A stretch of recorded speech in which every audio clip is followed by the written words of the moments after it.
وہ اتنی پاورفل آوازیں نہیں ہیں کہ اسرائیل باز آ جائے اس ظلم سے جو وہ غزہ میں کر رہا ہے. تو اس لیے یہ عبرت کا سامان ہے. تو عبرت والوں کو اس سے, اور پھر جو آگ میں جلتے ہیں تو ان کو احساس بھی ہوگا کہ آگ ہوتی کیا چیز ہے. جب تک انسان اس مصیبت میں خود نہیں مبتلا ہوتا نا, دوسرے کے غم کا احساس نہیں ہوتا. جو اللہ نے ہمیں رمضان میں روزے رکھنے کا حکم دیا اس میں بہت ساری حکمتوں میں ایک حکمت یہ بھی ہے کہ بھوکا رہ کے غریبوں کا احساس ہوتا ہے کہ بھوک کیا چیز ہوتی ہے. جن کو کھانا نہیں ملتا ان بیچاروں کی کیا کیفیت ہوتی ہے. تو اللہ کی طرف سے آزمائشیں, اللہ تعالیٰ اس آگ کو جلدی بجھائے اور اس عذاب کو جلدی ٹالے, ختم کرے, اور لوگ جتنے جو زخمی ہیں اللہ ان کو جلد سے جلد شفا دے. لیکن اللہ اس سے ان ظالموں کو سیکھنے کا موقع بھی دے, عبرت کا موقع دے کہ جنہوں نے غزہ میں آگ لگائی ہوئی ہے, یا آگ لگائی تو نہیں ہے لیکن اس آگ کو وہ پروموٹ کر رہے ہیں, اپریشیٹ کر رہے ہیں ظالموں کو کی حوصلہ افزائی کر رہے ہیں, یا اس آگ لگانے میں ان کے شریک بن رہے ہیں.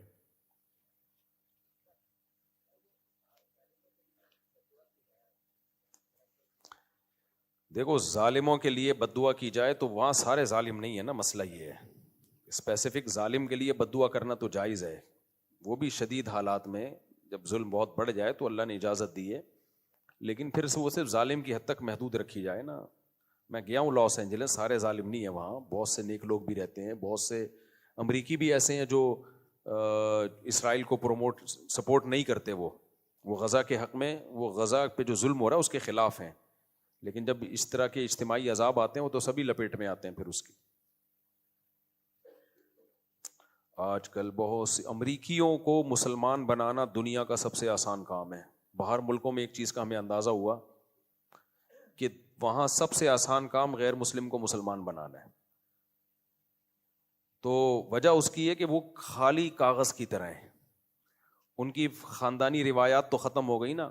انڈیا میں جب ہندو مسلمان بنتا ہے نا تو اس کی پرمپرا اور پیچھے پورا خاندان اور وہ دھمکیاں اور قتل. گوروں کے یہاں تو یہ سیٹ اپ ہی نہیں ہے, چچا ماموں والا, صحیح ہے نا.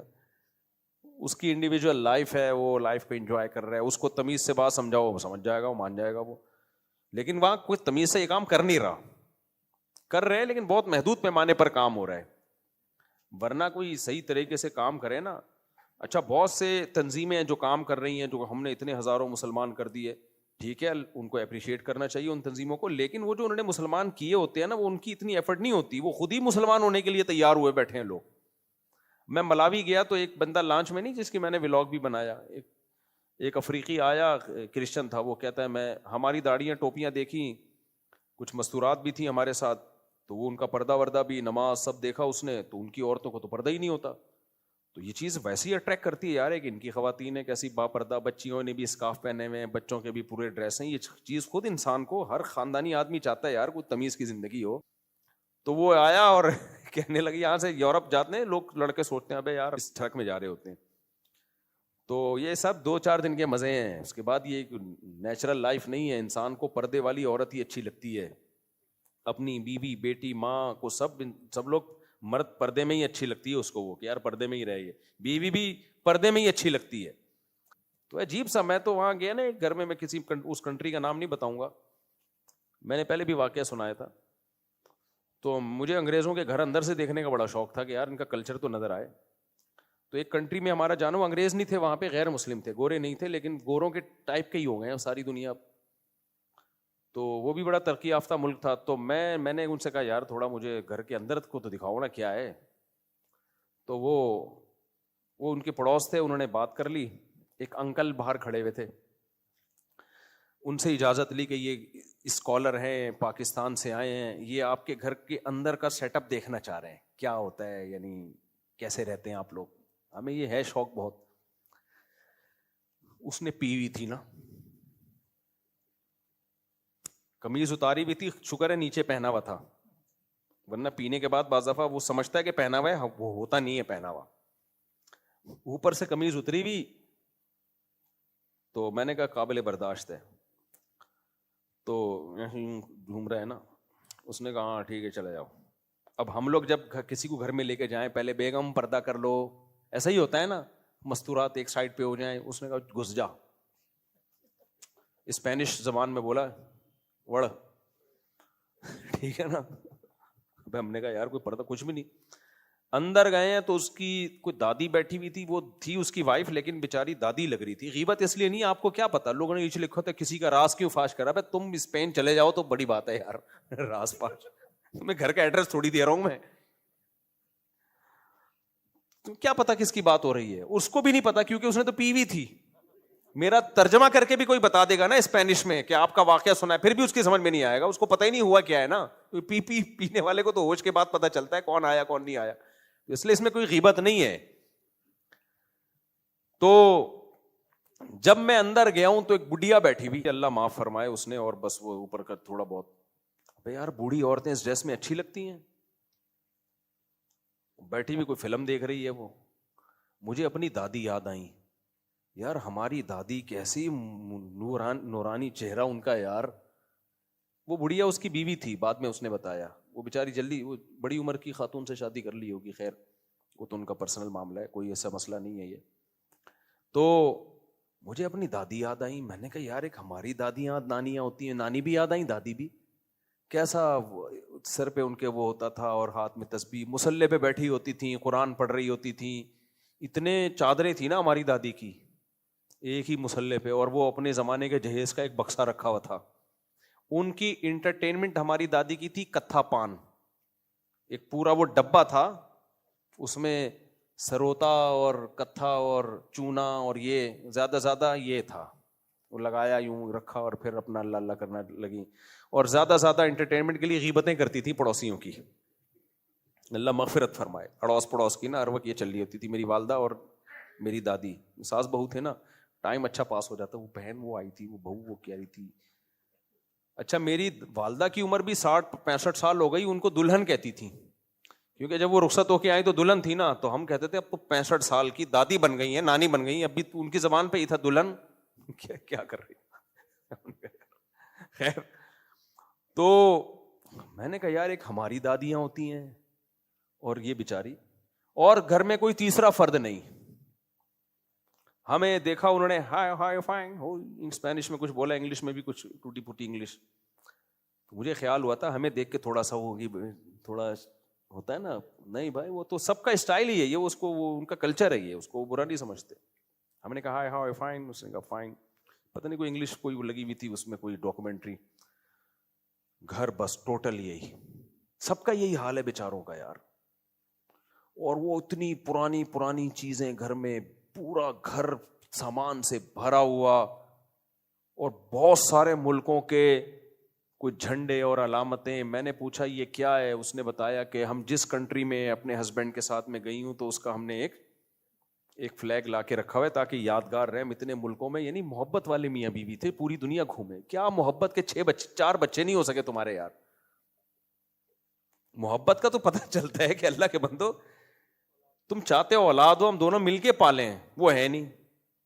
پھر شاید ایک آدھ بچہ تھا, وہ پتہ نہیں کہاں شارٹ تھا, وہ 18 سال کا ہوتا ہی کہ مارکیٹ سے شارٹ ہو گیا. مجھے زیادہ ترس آ رہا تھا اس بیچاری بڑھیا پہ کہ یار مجھے بیٹا بنا لو, میں تمہاری خدمت کروں گا. کوئی ایسے یار, اب یہ اور بوڑھی ہوگی تو کیا ہوگا اس بیچاری کا. تو یہ حالات چل رہے ہیں مارکیٹ میں, سمجھ رہے ہو کیا بات. یہ میں نے شروع کہاں سے کی تھی, یہ کس پہ, نہیں یہ بات یہ واقع. ہاں تو اب مجھے ایک بات بتاؤ, یہ جب اسلام کو سنیں پڑھیں, ان کا تو بہت اٹریکشن ہے بھائی.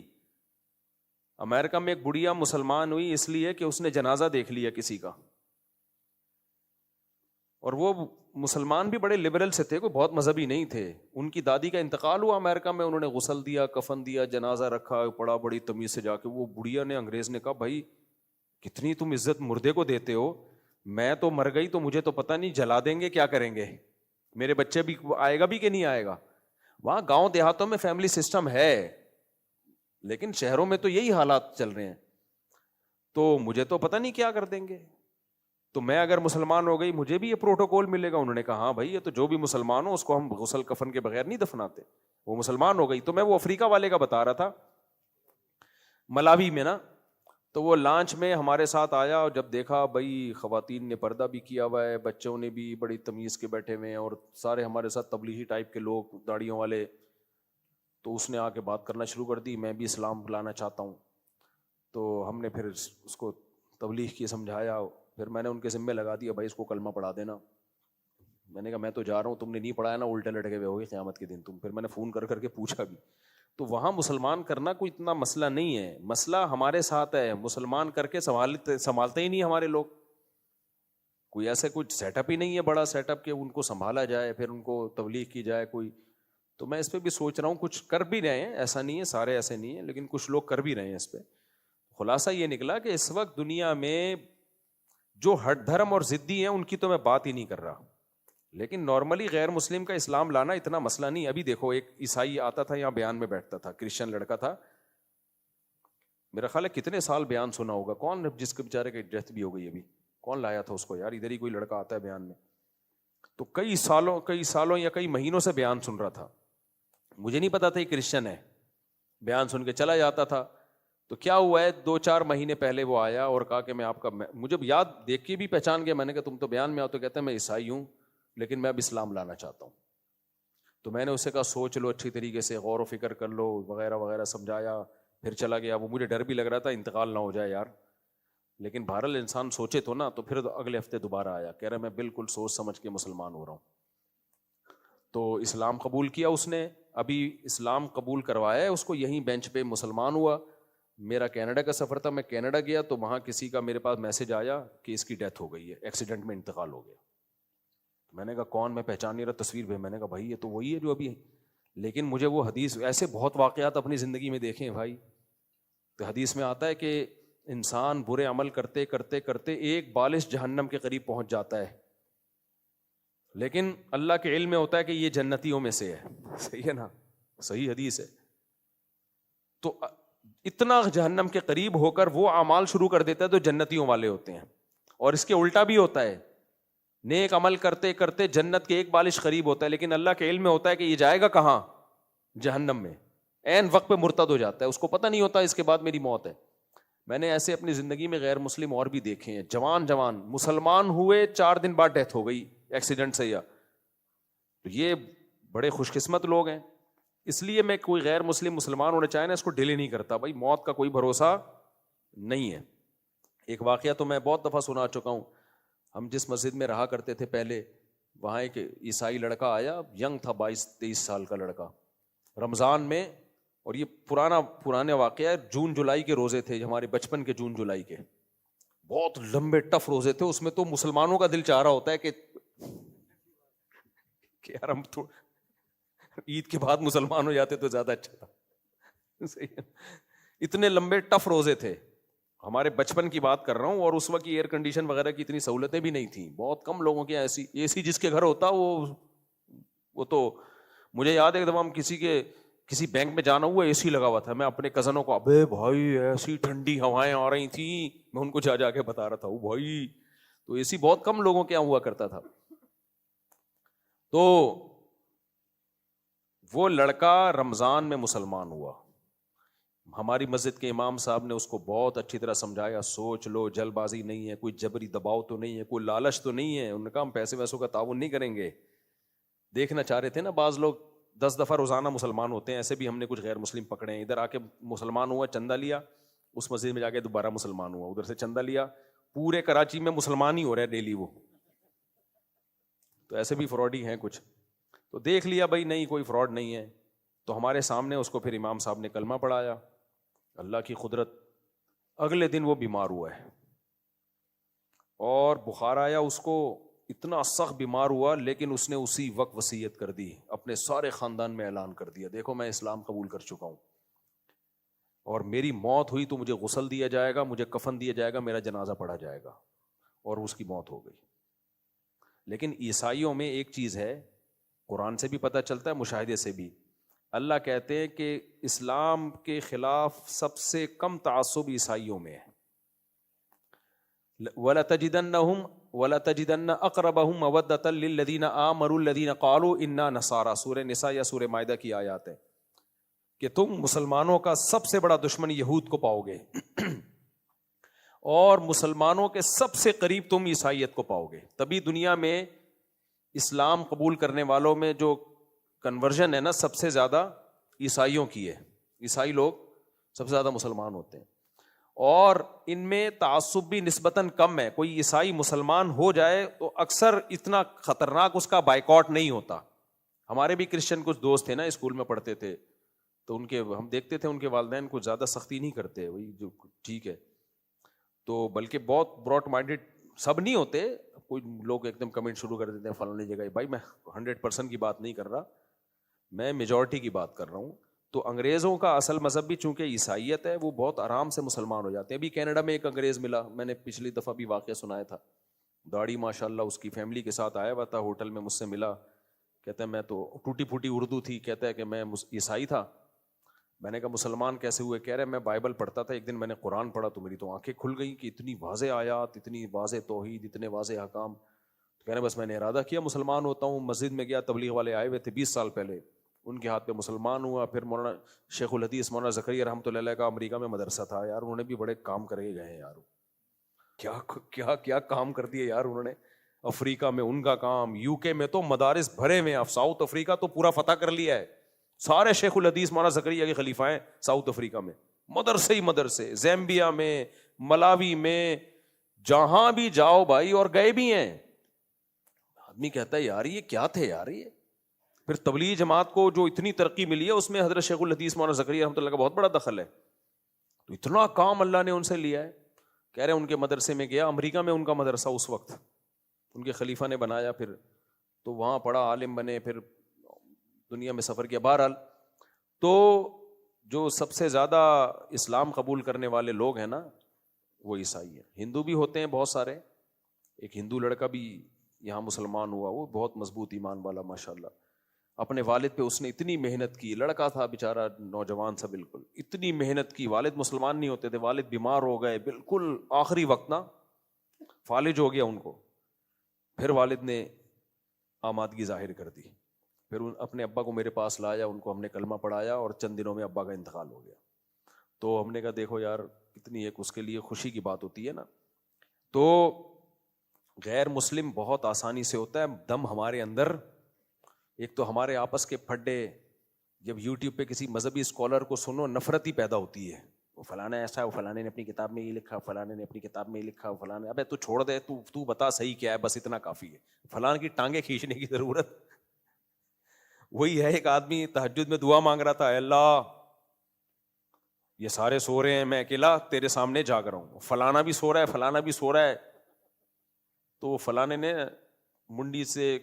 منڈی نکالی اپنی کمبل سے, بولا کم بخت تو اپنی تعریفیں کر, ہماری غیبتیں کیوں کر رہا ہے بیٹھ کے. یہ طریقہ ٹھیک نہیں ہے. وہ فلانا نے یہ لکھا تو فلانا, ایسے تو کوئی بچے گا ہی نہیں میرے بھائی. آپ جو پازیٹیو وے میں کام ہے کرو, دنیا خود آپ کو سلوٹ کرے گی. اور باقی جو بار بار میں علماء دیوبند کے بارے میں کہتا ہوں, انہوں نے کتاب میں یہ لکھا, اس سے پتہ چلتا ہے وہ قبر پرست تھے. بھائی پریکٹیکلی کیا ہے, قبر پرست ہوتے تو جاتے ہیں نا قبروں پہ. مولانا تھانوی رحمۃ اللہ علیہ قبر پرست تھے, یا اشرف علی رسول اللہ کلمہ پڑھایا انہوں نے, تو دیوبندی پڑھا رہے ہوتے نا کلمہ ان کے نام کا.